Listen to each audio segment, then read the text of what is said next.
Bienvenue à tous. Je vais vous présenter nos intervenants. Nous allons discuter de la place de la Russie dans le monde, non seulement sur le plan politique, mais aussi économique. Nous remercions le Forum de Davos de nous recevoir. Que de changements en un an. L'année dernière, l'avenir de la Russie nous paraissait inquiétant, mais la Russie s'est affirmée, ce qui inquiète certains d'ailleurs. En même temps, nous voyons le début d'un rebond économique. Est-ce que cela peut durer en 2017? Il y a des opportunités à saisir, quelques obstacles aussi. Il y a un consensus chez les économistes sur le fait qu'il faudrait de véritables réformes économiques et structurelles. Et je pense que nos panélistes vont pouvoir nous répondre sur ces questions.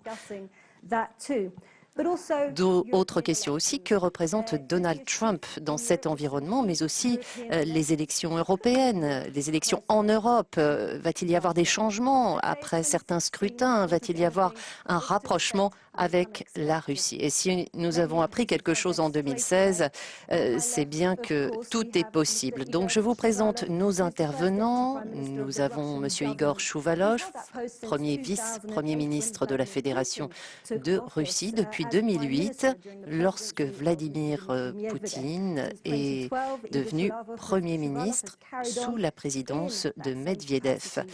Et depuis 2012, eh bien, M. Chouvalov continue dans ce rôle avec le Premier ministre Dmitri Medvedev. M. Chouvalov est responsable des affaires économiques de la Russie. Bienvenue également à Miroslav Lajčák, qui est ministre des Affaires étrangères de la Slovaquie, donc une voix européenne très importante. Auparavant, il était Premier ministre adjoint, mais occupait également des postes au niveau de l'Europe et de l'ONU. Bienvenue aussi à Kirill Dmitriev, PDG du fonds souverain RDIF, qui a été créé il y a tout juste 5 ans, avec l'idée d'attirer les investisseurs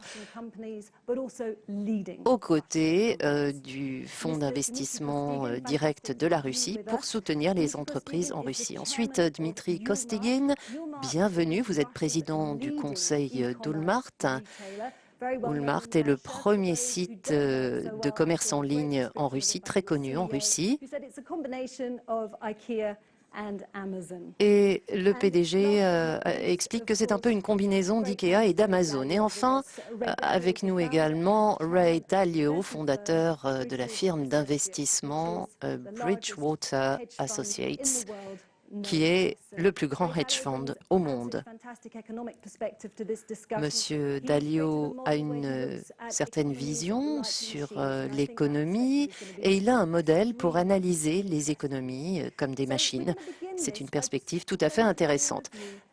Alors pour commencer, je voudrais faire un tour de table pour vous entendre sur l'économie russe, mais aussi sur la politique. Quel horizon, si on peut commencer avec vous, Monsieur le Vice-Premier ministre? Du point de vue économique, cette année, pour moi, sera meilleure que 2016.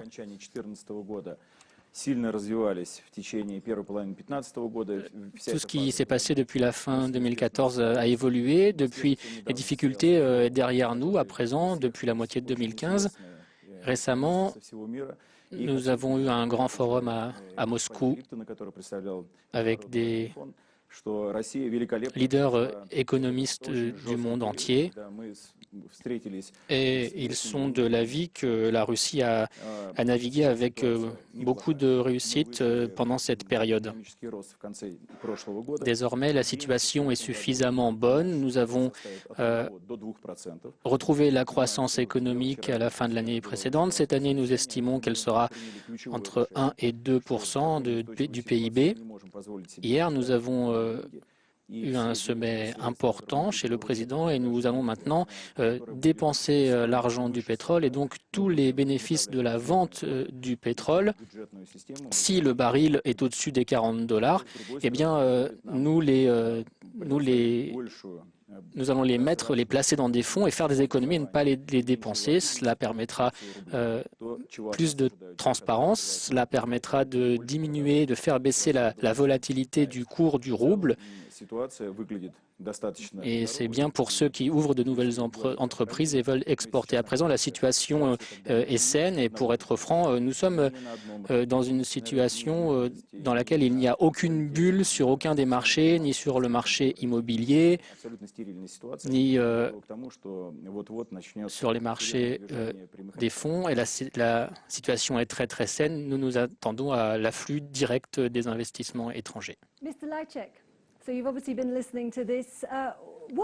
Monsieur Lajčák,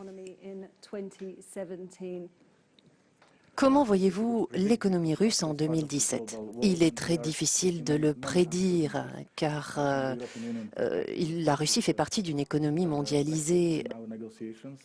Je pars de la perspective de l'Union européenne. Il y a d'autres facteurs comme la nouvelle administration américaine. Il y a les questions migratoires, les immigrants, la question du terrorisme. Et nous avons toujours ce problème d'absence de dialogue, le problème des sanctions. Donc il nous faut vraiment créer un format, un espace pour le débat. Il n'y a pas de cadre juridique pour un engagement avec la Russie, ce qui n'est pas normal. Et je ne vois pas vraiment une envie de changer les choses non plus. Il faudrait, après 3 ans à jouer ainsi, on ne peut pas continuer. Je ne pense pas que ce soit exactement ça. Nous, de notre côté, nous manifestons toujours le désir de coopérer et jamais la partie russe n'a dit nous voulons cesser ou tel dialogue, ne pas participer à tel ou tel format. Nous avons par exemple eu des précédents, c'était à l'initiative de l'Union européenne, de certains États, de stopper le dialogue. Donc, dès que l'Union européenne a formulé le désir d'entamer le dialogue, eh bien, nous nous engagerons immédiatement au niveau du gouvernement, de l'administration présidentielle ou du ministère des Affaires étrangères. Nous sommes prêts à n'importe quel dialogue.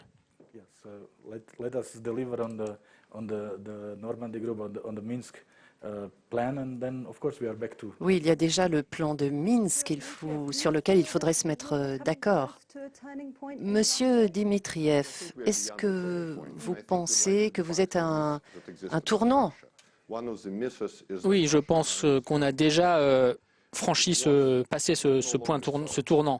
Et on veut mettre fin à certains mythes. Le premier étant que la Russie aurait été bien influencée par la crise économique. C'est du passé, ce n'est plus le cas aujourd'hui. Aujourd'hui, le vice-premier ministre l'a mentionné, la croissance est de 1 à 2%. Le marché des titres a augmenté l'année dernière de 50% en dollars. Une des compagnies où on a investi Deskilmir, il y a la croissance également. La Russie a franchi ce tournant. Il y aura désormais de la croissance, même si les sanctions sont maintenues. Et si ces sanctions sont levées, c'est formidable. Mais si elles sont maintenues, ça restera bien. Vous avez eu une rencontre avec le conseiller économique de Donald Trump. Nous sommes très optimistes sur la communication avec l'administration Trump. Nous pensons qu'ils traiteront la Russie avec du respect, ce qui est très important. C'est très important d'avoir un dialogue sur plusieurs problèmes. Monsieur Shuvalov a mentionné qu'il y a 2 ans ici, que la Russie serait unie malgré les sanctions. Certaines personnes dans l'administration de Trump a déclaré qu'ils comprenaient que les sanctions ont rassemblé les Russes autour de Vladimir Poutine. Nous reviendrons sur la question Trump un peu plus tard. Si je peux poser une question à Monsieur Kostigin, la confiance des entreprises en Russie, Russie? Où en est-on? Je suis entré dans les affaires en 1988. J'achetais des jeans à Moscou et je les vendais en province où je vivais. À l'époque, ces activités étaient passibles de prison.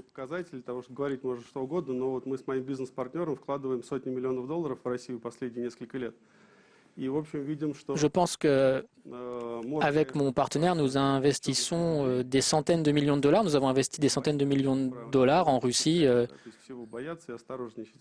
Et bien sûr, on peut tout craindre, on peut avoir peur de tout, être très prudent, mais on peut toujours trouver des opportunités en or. Et j'espère que l'année qui vient sera l'année des opportunités en or, surtout sur le territoire de la Fédération de Russie.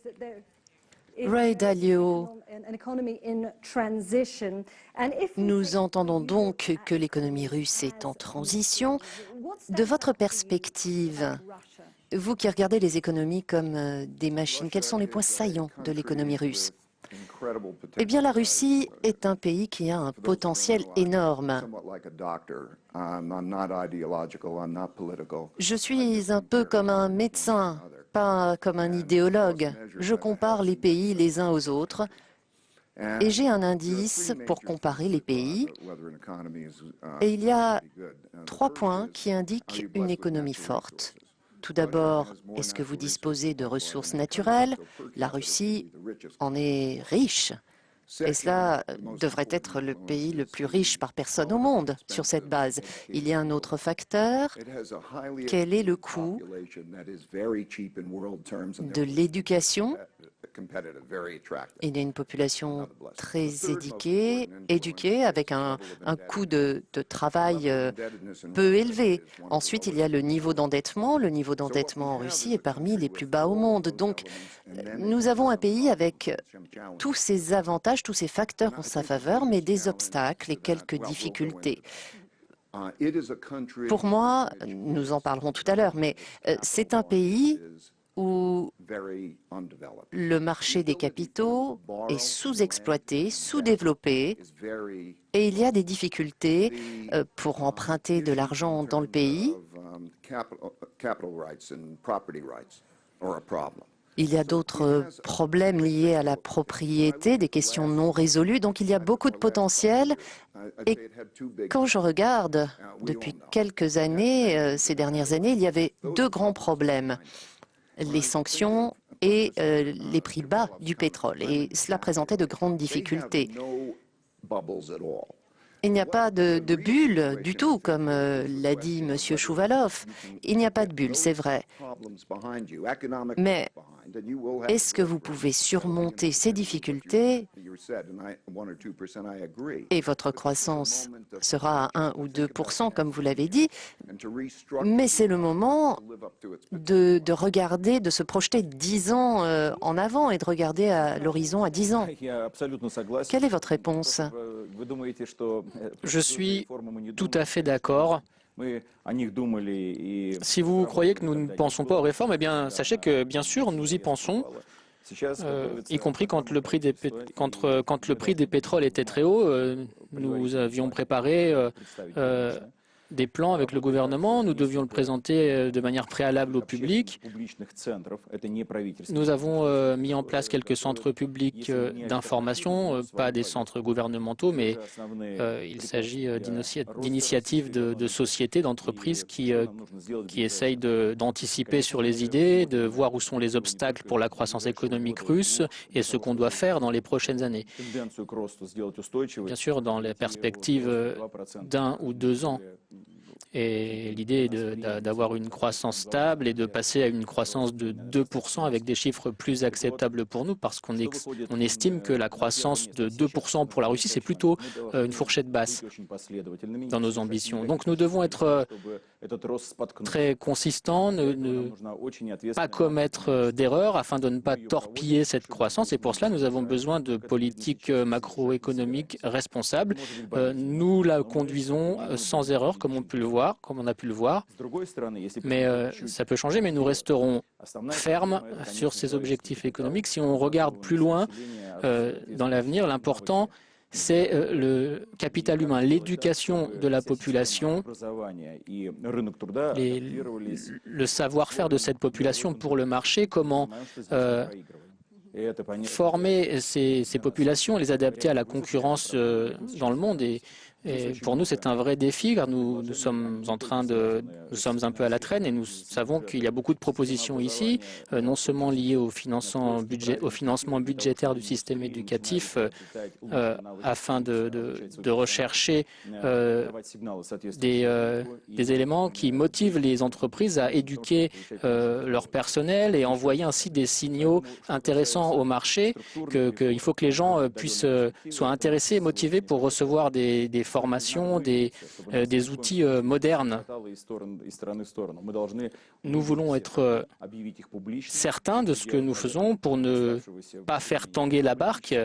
Nous vérifions toutes nos démarches avant de les annoncer publiquement et dans ces cycles politiques jusqu'à 2018, ensuite avec le cycle prochain. Dimitri Kostigin, je viens vers vous.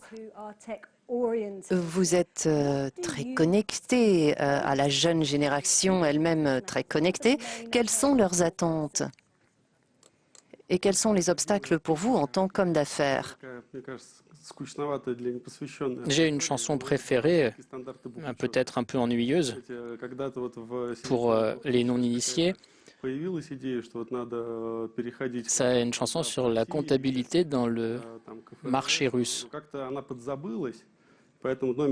Dans les années 90, il y a eu l'idée de passer sur les standards internationaux de la comptabilité.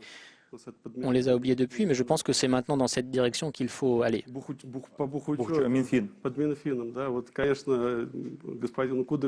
Et à présent, c'est le ministère des Finances qui contrôle la comptabilité. Mais je veux que ça devienne neutre. Je veux que ce soit désormais neutre, que les entreprises aient une comptabilité qui soit neutre et plus contrôlée par les ministères.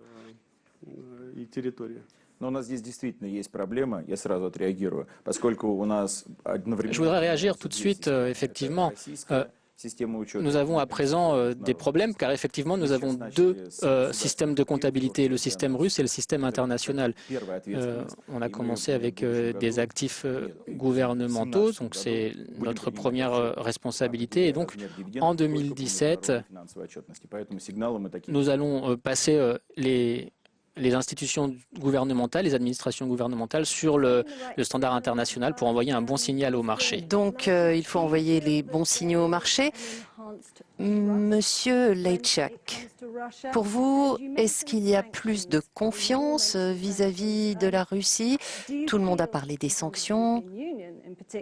Pour vous, d'un point de vue européen, est-ce qu'il y a des failles dans ce système? Est-ce que vous n'êtes pas unis? Est-ce que vous êtes divisés derrière ces sanctions? Eh bien, depuis l'imposition des sanctions il y a 3 ans, et déjà, il n'y avait pas d'unité. Mais nous nous sommes mis d'accord.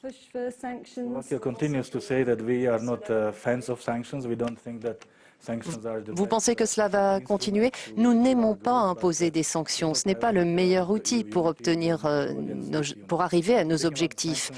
Mais il y a une unité derrière cette idée. Bien sûr, pour nous, c'est un outil, mais ce n'est pas une politique. Les sanctions ont été imposées à cause de l'intervention de la Russie en Ukraine. Les conditions pour la levée de ces sanctions sont bien connues de tous et nous espérons retrouver des relations normalisées. Bon, tout le monde veut savoir qui, dans l'Union européenne, ne suivrait pas, mais les sanctions ont été imposées pour une raison particulière par rapport à l'Ukraine. Mais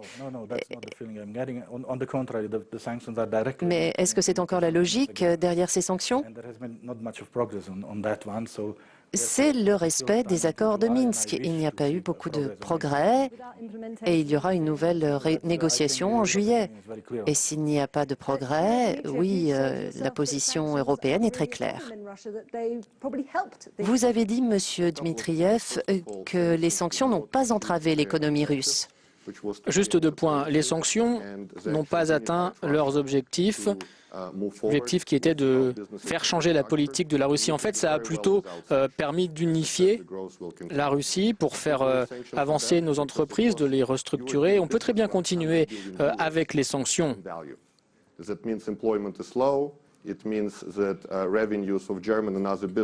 pense que les sanctions coûtent environ 100 millions de roubles. C'est mauvais pour notre industrie, pour le travail. On pense qu'avec l'administration Trump, nous pourrons entamer des discussions pour annuler ces discussions, car on peut atteindre beaucoup ensemble. On peut combattre le terrorisme, par exemple. Il y a par exemple aussi eu l'incident avec l'avion en Turquie, mais nous avons changé nos relations avec la Turquie et à présent, on combat ensemble le terrorisme. Imaginez ce qu'on peut accomplir si on combat le terrorisme ensemble, côte à côte avec les États-Unis. Je pense que la pensée va changer en Europe et dans le monde. Puisque je suis au gouvernement, je ne peux pas partager cette pensée positive.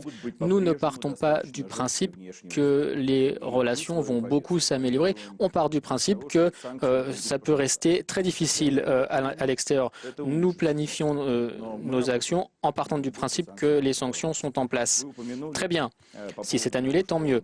Mais on part du principe qu'elles seront maintenues. Vous avez mentionné qu'il pourrait y avoir un désaccord entre les pays européens et que les sanctions pourraient commencer à être annulées. Il y a beaucoup de spéculations. La Fédération de Russie n'a jamais eu l'intérêt d'apporter la division au sein de l'Union européenne. Nous avons intérêt à avoir une Europe unifiée et forte et c'est pour cela, pour nous, c'est difficile d'avoir le Brexit ou autre chose. Pour nous, il faut que l'Europe soit unanime si on veut regarder devant nous et on a besoin de partenaires commerciaux solides avec des institutions fortes. On n'a pas besoin de division au sein des pays membres de l'Union européenne. Ray Dalio, je vois que vous avez quelque chose à dire, mais je voulais vous poser une question. Quel est votre avis sur les sanctions contre la Russie? Est-ce qu'il y a eu un coût pour l'économie? Je pense que l'impact des sanctions a surtout été